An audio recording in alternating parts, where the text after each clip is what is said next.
Hello friends, నేను ఒక మంచి హెల్తీ రెసిపీతో అయితే మీ ముందుకు వచ్చేసాను. చూస్తున్నారు కదా వీడియో. చూస్తుంటే చాలా టెంప్టింగ్గా, చాలా మంచిగా ఉంది.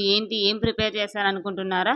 సో అలా ఎంత టెంప్టింగ్గా ఉందో అంతే టెంప్టింగ్గా టేస్ట్ వైజ్ అయితే చాలా బాగుంది. పిల్లలు పెద్దలు ఎవరైనా ఇష్టంగా తింటారు. అలాగే 3 to 4 డేస్ అయితే ఇది స్టోర్ ఉంటుంది ఫ్రెండ్స్. ఇంకా మనం పిల్లలు అయితే కన్నా ఎంజాయ్ బాగా చేస్తారు. దీని అయితే కన్నా ఎలా చేశాను ఏంటి అనేది స్కిప్ చేయకుండా వీడియో అనేది కంటిన్యూస్గా చూడండి, మీకే అర్థమవుతుంది. ఇంకా అందరు బాగున్నారా ఫ్రెండ్స్? నేనైతే బాగున్నాను, మీరంతా బాగున్నారు. ఆ దేవుని మనస్ఫూర్తిగా కోరుకుంటూ, అలాగే మా ఛానల్ ఎవరైనా ఫస్ట్ టైం చూస్తున్నారో ప్లీజ్ సబ్స్క్రైబ్ చేయండి. ప్రస్తుతం మోహన్ వంటిల్లు సబ్స్క్రైబ్ మీద క్లిక్ చేస్తే ఆల్ ఆప్షన్స్ ఆల్ క్లిక్ చేస్తే నేను పెట్టగానే నోటిఫికేషన్ వస్తాయి.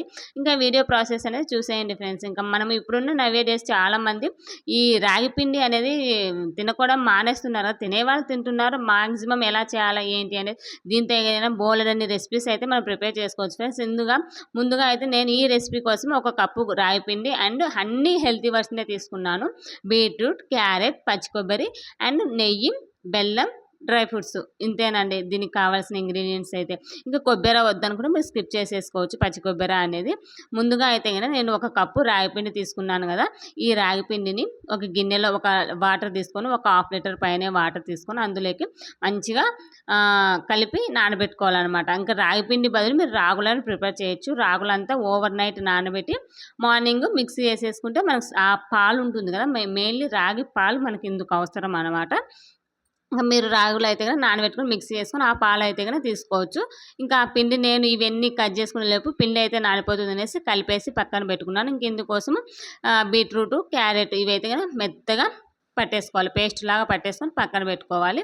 ఇంకా ఒక కడాయి పెట్టేసుకొని అందులోకి బెల్లమైనా మీ ఇష్టం, లేదు అనుకుంటే షుగర్ అయినా యాడ్ చేసుకోవచ్చు.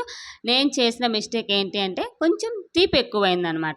అంటే ఒక 70% తీసుకుంటే బెల్లం సరిపోయేది. బట్ నేనేం చేశానంటే ఒక 80% తీసుకున్నాను బెల్లం ఇందుకోసం అయితే కదా. సో కొంచెం తీపి అనిపించింది పిల్లలకు, నాకు.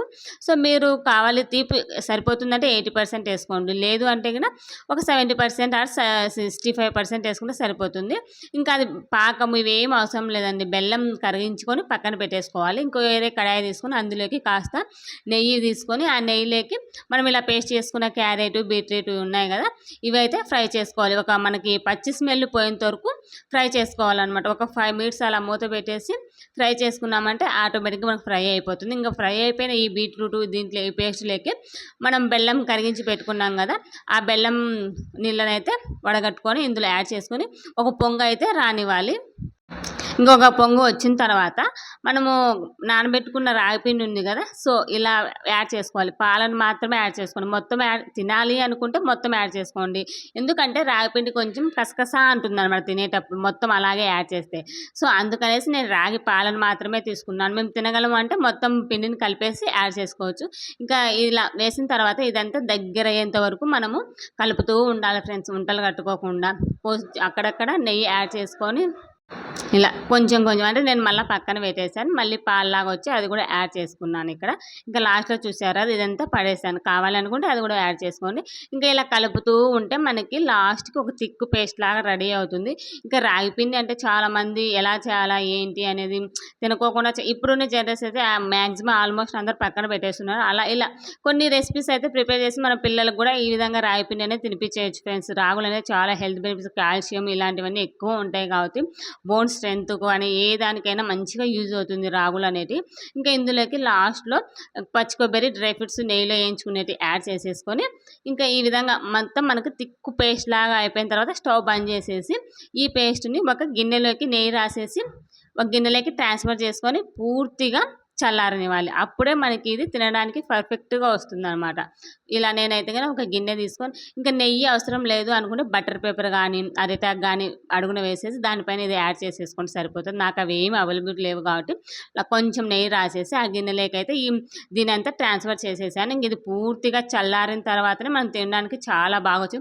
లైక్ కేక్ ఎలా ఉంటుంది సేమ్ అలానే ఉంటుంది. ఖచ్చితంగా మీరు కూడా ట్రై చేయండి. టేస్ట్ వైజ్ అయితే కూడా చాలా అంటే చాలా బాగొచ్చు. మా పిల్లలు అయితే బాగా ఇష్టంగా తిన్నారు ఫ్రెండ్స్. ఇదైతే అంటే 3 to 4 డేస్ వరకు అయితే మనం స్టోర్ చేసుకోవచ్చు. ఇంకా గిన్నెలో వేసిన తర్వాత ఈ విధంగా ప్లేట్లోకి తిప్పేస్తే మనకు జెల్లీ లాగా వస్తుంది అనమాట. నేను ఇంకా కొంచెం గార్నిష్ అయితే డ్రై ఫ్రూట్స్ వేసేసి చేసేసాను.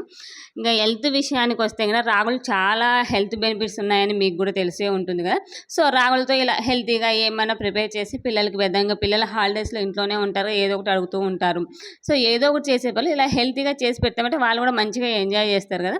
సో ఇదే ఫ్రెండ్స్ ఇవాళ వీడియో అయితే కదా. మళ్ళీ వీడియోతో మళ్ళీ కలుసుకుని అంతవరకు బై బై, టేక్ కేర్. ఎలా ఉందో కామెంట్ బాక్స్లో కామెంట్ చేయండి.